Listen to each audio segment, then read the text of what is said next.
皆さんこんにちは。コケラクフィルムへようこそ。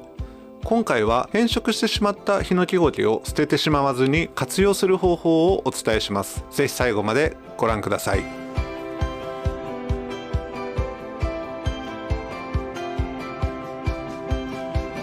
というわけで今回は捨てちゃダメヒノキゴケの活用法と題してお送りいたします。コケテラリウムで使うコケの代表といえばヒノキゴケの名前が挙げられると思います。しかしコケテラリウムに使う量は限られているのでどうしても余ってしまいますよね。保管期間が長くなりすぎると色が変色してしまってコケテラリウムには使えない状態になってしまいます。そうするとちゃがれてしまったヒノキゴケはもう捨ててしまうしかないかなって思ってしまいがちです。ですが絶対にそのまま捨てないでください。今から言う方法を使えばまたコケテラリウムに活用できるヒノキゴケに復活させることができます。成長して大人になったコケはやがて成長をやめて枯れてしまいます。しかしそこで生命のサイクルは終わりではなくて実は着実に次の世代へと命のサイクルをつないでいます。というのもコケは私たちが思うよりずっと生命力が強くて見た目的にちゃがれてしまっているように見えても実は生命活動を続けていることがあります。それが新芽の成長です。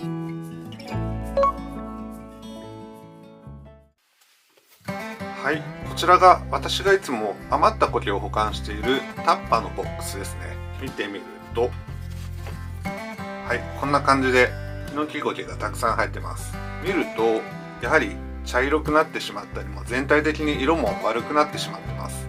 色味とか葉っぱの状態がいい状態で保管をしていくのにはやはり限界があります。ただこうやって保管しておくことによって実は新芽が出てたりします。ちょっと見ていきましょうか。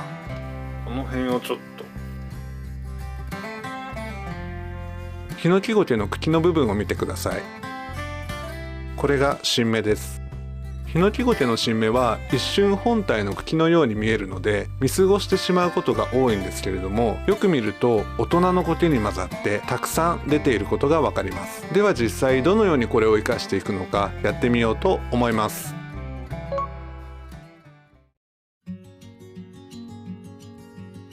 まずは古くなったヒノキゴケをほぐして新芽を探します。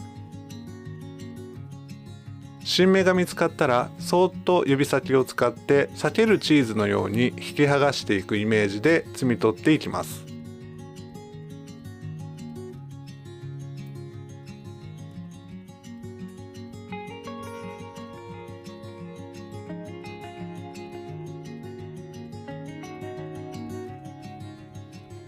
はい、新芽の収穫が終わりました。これぐらいの量のヒノキゴケからこれぐらいの量の新芽が収穫できました。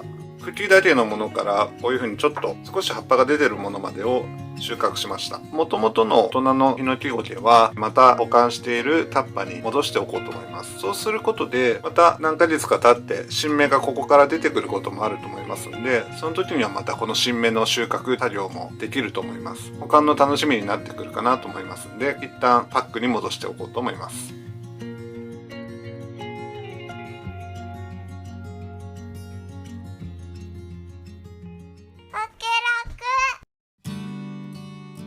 これぐらいヒノキゴケの新芽が揃いましたら今度は小瓶の中に新芽を植え付けていきたいと思います。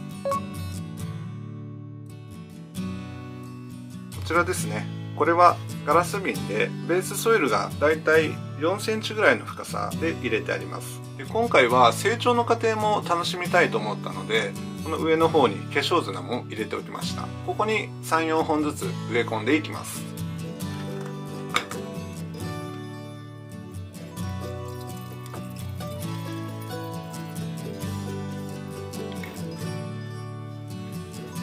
まずはこの中でも大きめのヒノキゴケを先に植えていきます。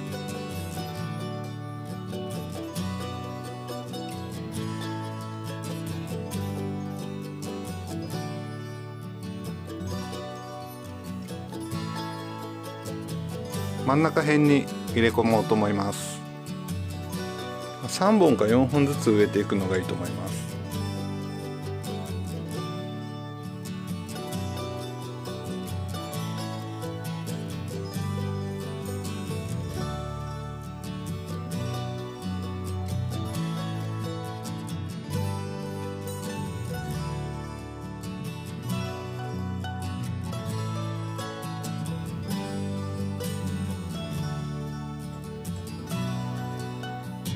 だいぶこうくねくねと曲がってますね。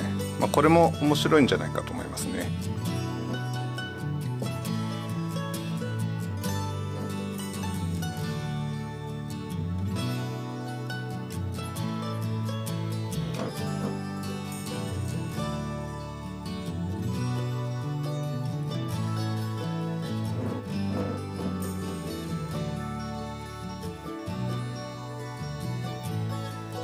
こんなちっちゃい新芽も植えていきます。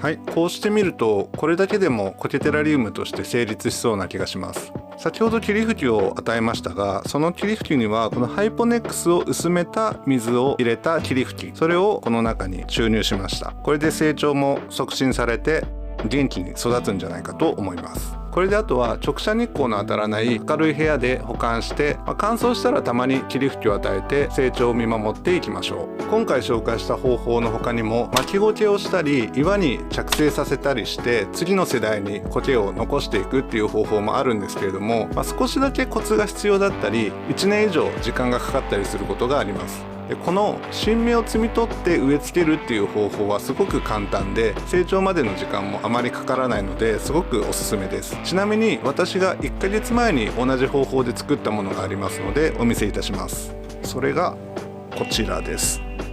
順調に成長しております。完全に室内環境で育っている箱入りのコケテラリウムなので葉も綺麗で汚れのない純粋な子に育っております。でまたこれがもっともっと立派に育ったらこの子を使ったコケテラリウムも作ってみたいと思ってます。皆さんもぜひやってみてください。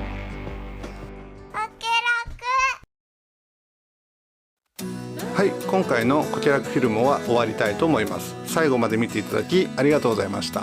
また新しいアイデアを考えてこれからも YouTube 配信をしていきたいと思います。気に入っていただけましたらチャンネル登録、グッドボタンを押していただけると嬉しいです。それでは次回もまたお会いしましょう。ありがとうございました。さようなら。